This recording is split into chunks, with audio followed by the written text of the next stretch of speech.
Hello বন্ধুরা, চলে এসেছি আজকে আমার নতুন ভ্লগ নিয়ে। আজকে আমি বানাচ্ছি পাস্তা। তো তার জন্য পাস্তার একটা গোটা প্যাকেট নিয়ে নিয়েছি। এখানে 1 কেজি পাস্তা আছে। আর এই যে পাস্তাগুলো ঢেলে নিয়েছি।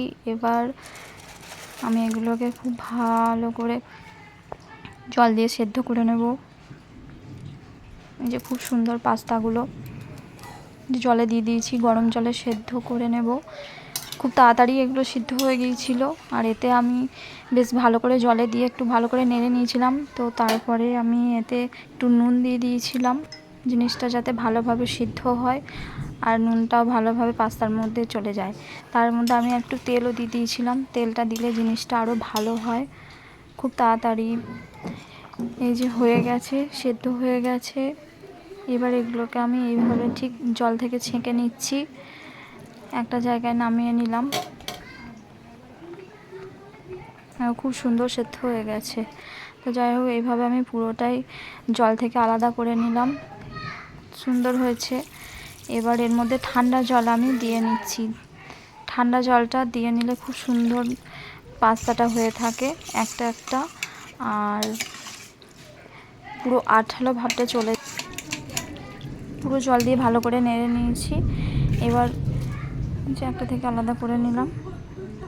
আর এর মধ্যে আমি একটু বেশি করে তেল দিয়ে দেব, দিয়ে তেলটা পুরো পাস্তাতে মাখিয়ে নেব। তাহলে পাস্তাগুলো খুব সুন্দর হয়ে থাকবে, একটা সাথে একটা লেগে যাবে না।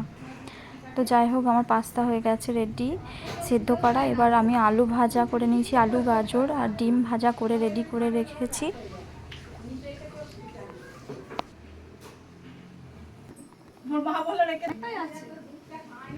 এবার পেঁয়াজ কুচোনো, কাঁচা লঙ্কা কুচোনো আছে। কড়াই তেল গরম করতে দিয়েছি, গরম হয়ে গেলে এতে দিয়ে দেব আমি। এবার এগুলোকে ভাজতে থাকবো।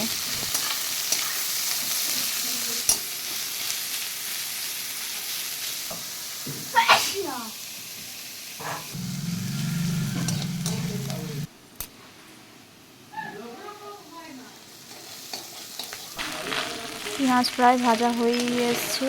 এবার আমি সব একে একে দিয়ে দিয়েছি, পাস্তাগুলোও দিয়ে দিয়েছি, লঙ্কা হলুদ নুন দিয়ে দিয়েছি, ডিম ভেজে রাখা ডিম সব কিছু দিয়ে দিয়েছি। তা সত্ত্বেও ওগুলো লেগে যাচ্ছিলো কড়াইটাতে। তো তার জন্য আমি আলাদা করে নামিয়ে নিলাম আর কড়াইটাকে ভালো করে গরম হতে দিলাম।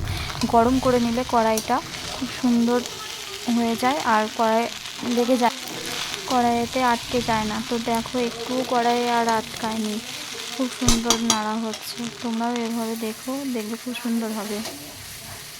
যে আমি বানাচ্ছি পুরো কমপ্লিট হয়ে গেছে আমার রান্না। কেমন লাগলো তোমাদের? ভালো লাগলে প্লিজ লাইক কমেন্ট করো।